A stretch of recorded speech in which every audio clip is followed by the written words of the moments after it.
August 21, 2018. Christopher Watts was told Tuesday, at an advisement hearing in a Weld County courtroom, that he faces 9 felony counts, including first-degree murder and unlawful termination of a pregnancy, in connection with the deaths of his wife and 2 daughters in Frederick. Good morning. You're welcome to be seated.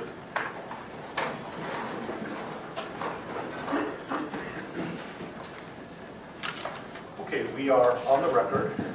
We are in Division 17 of the Weld County District Court, and we are here regarding Weld County case number 18-CR-2003, people of the state of Colorado versus Christopher Lee Watts. My name is Marcelo Cupcam, the District Court Judge here in Weld County, and I will be the presiding judge in this case. If I could please have the lawyers identify themselves for the record, starting with the prosecution. Good morning, Your Honor. Michael Rourke on behalf of the people. Patrick Roach on behalf of the people. Thank you.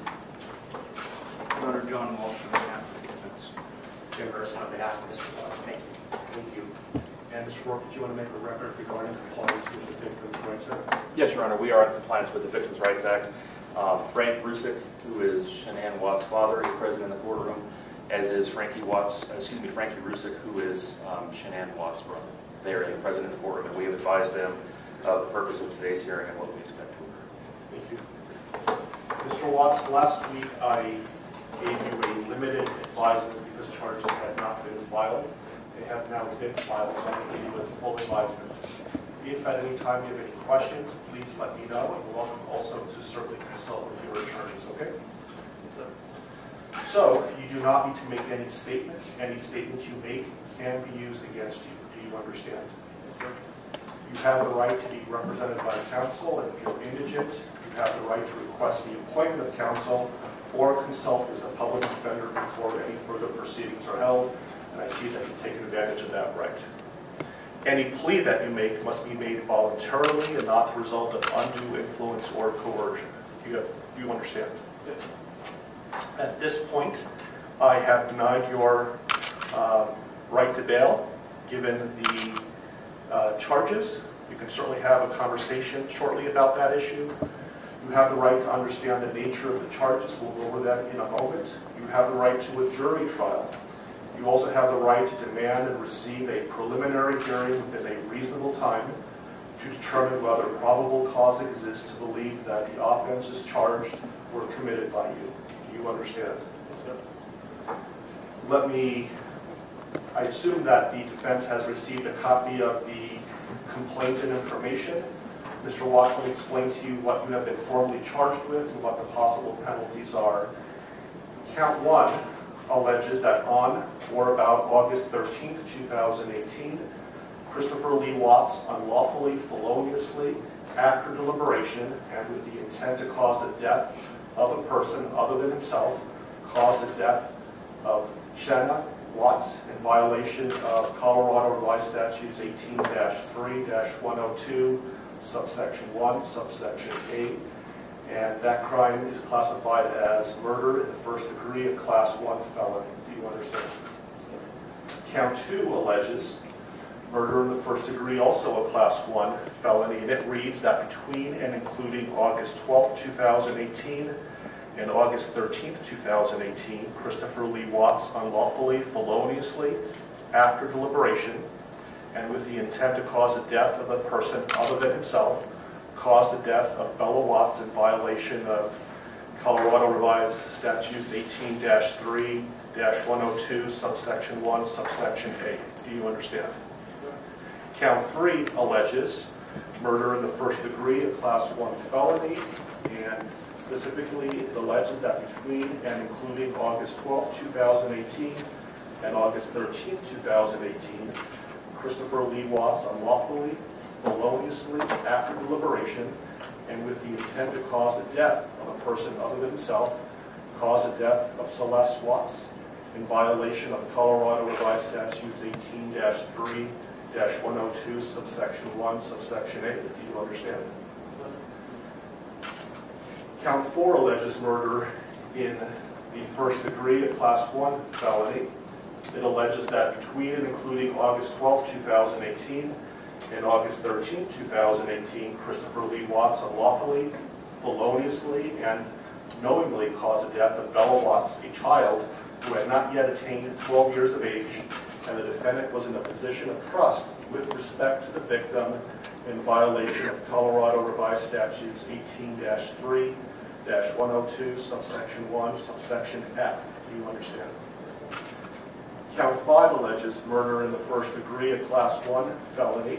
It alleges that between and including August 12, 2018 and August 13, 2018, Christopher Lee Watts unlawfully, feloniously, and knowingly caused the death of Celeste Watts, a child who had not yet attained 12 years of age, and the defendant was in a position of trust with respect to the victim in violation of Colorado Revised Statutes 18-3-102, subsection 1, subsection F. Do you understand?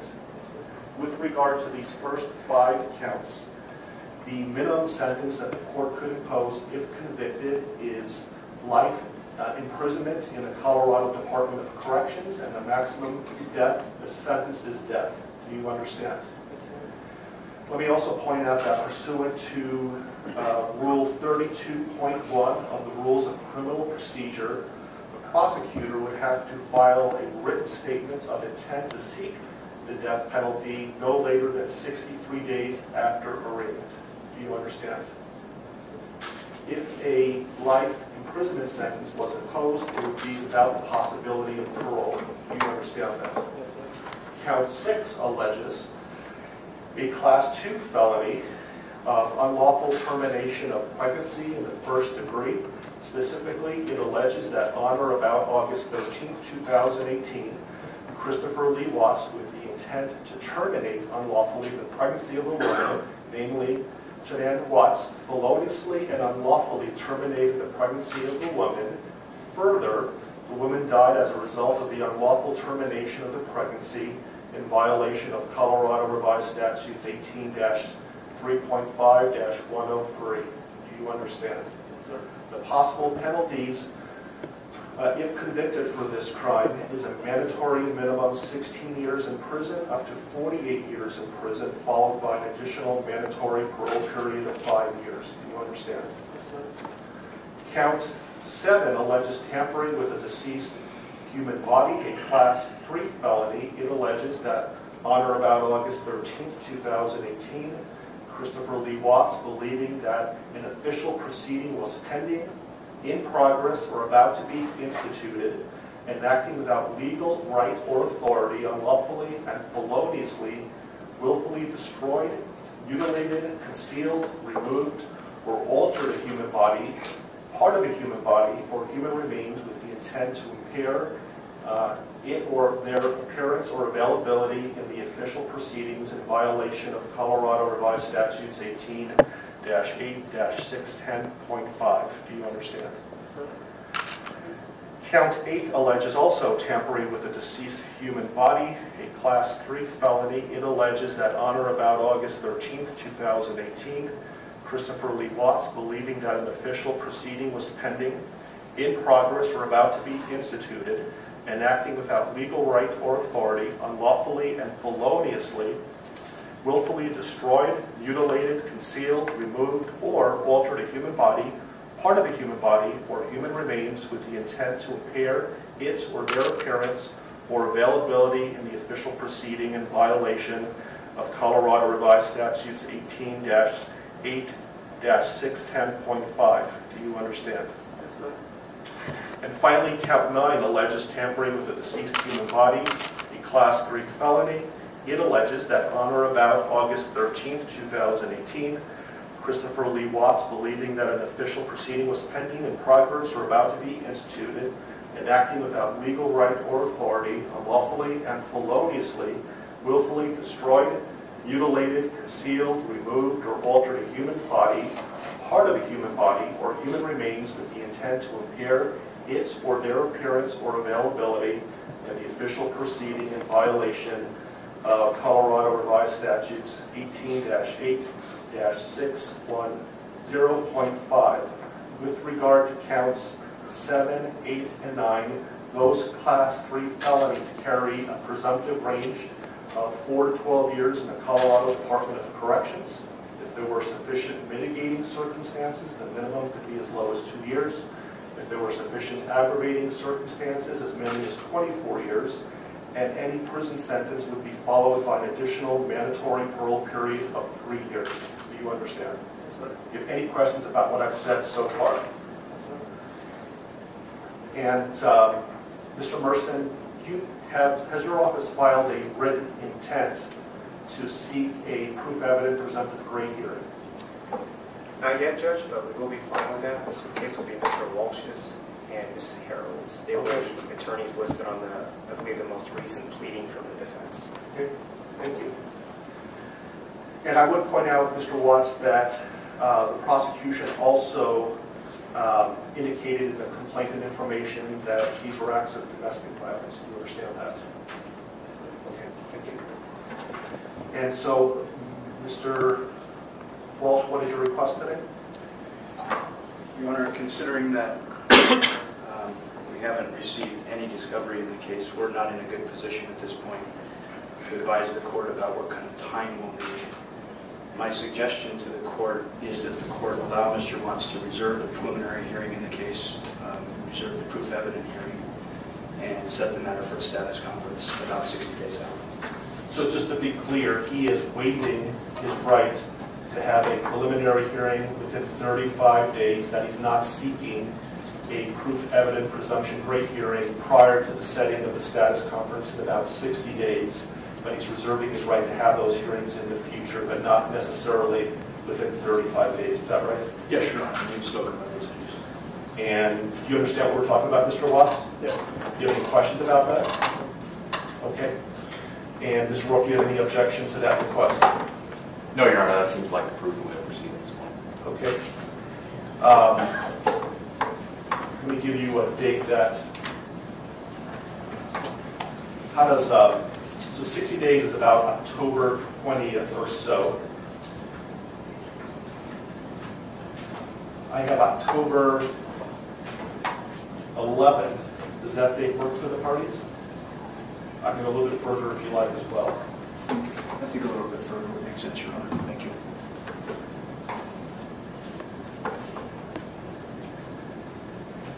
How about November 19th? While we're waiting for lawyers to look, let me make a record that the court's going to find that Mr. Watts is knowingly, intelligently, and voluntarily waiving his right to have a preliminary hearing within 35 days. And while he has not asked for a proof evident presumption grade hearing yet, I'm told that he will, and he's not requesting that hearing prior to the status conference that we're setting today. Agreed? Yes. That date works fine with the defense, Your Honor. Thank you. Your Honor, I spoke to the Rusiks, and that is fine with the people as well as the victims. How is late morning on November 19th? Anytime, Your Honor. Late morning is fine. Good. How about 10:30? That'll work for people. And that will be in Division 16. I apologize for the bouncing around of division, but my courtroom obviously is not big enough, and I will keep you updated on where the divisions are going to be, but the next court date will be in Division 16. Are there any other questions, comments, concerns, anything that we can address today before us recessing?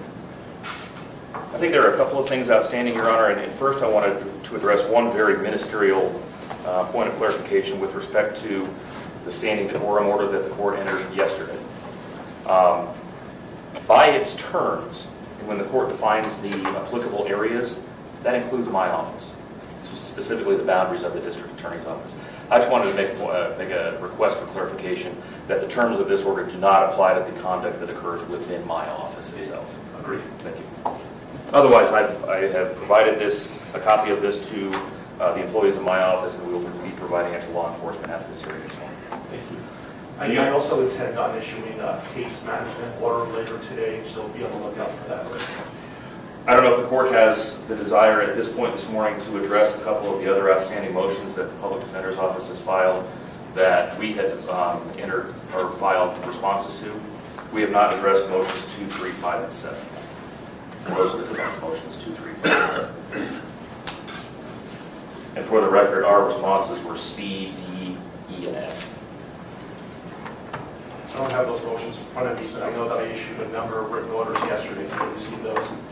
I received written orders, but not as it relates to those 4, so perhaps they just haven't reached my desk yet. If they haven't yet, I will issue a written ruling. We'll be getting them shortly.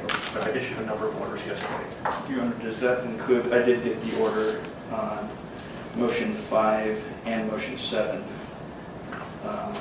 Does that include motions 2 and 3 then that the court would? Remind me what 2 and 3 are again? Motion 2 is the motion to allow confidential defense experts to be present for any testing. And we did have a bit of additional argument on that if the court wanted to hear it. Motion 3 is a motion for a protective order. I prefer that you put it in writing and then I'll issue a written order with regard to that. Is that something that's time sensitive? I think it could be, Your Honor. I can't speak for the district attorney, but it could be. I can tell the court, understanding what Mr. Walsh is referring to in motion number 2, it is not something that is going to occur in the next day or 2, so it's not time sensitive in that respect. So you'll be received, if you want to put something in writing, that's what you want it to, and I will issue a written order in a timely manner. Does the court want to give us a deadline for that? Sure, when would you like to file a response? I can have it done in a day or 2. Okay. And so you have control, Mr. Warren, as to when the testing is going to occur? Absolutely. I can certainly make clear to our forensic agents that pending the litigation or the receipt of a court order on this, that we will not do any forensic testing. That'd be great. So did you want to have time to file a reply to the response? If necessary, if I could have 3 business days to file a response to whatever Mr. Walsh files in the next couple of days, I would appreciate that. Okay, so Mr. Walsh, can you have something filed by close of business tomorrow? Yes, sir. Okay, so close of business on Monday, Mr. Warren? Yes, sir. And I'll have something to the parties by midweek next week. Thank you. Any other issues that we can resolve today? Not for the people, no. No, Your Honor. Okay. Okay, we are in recess. Thank you for your time.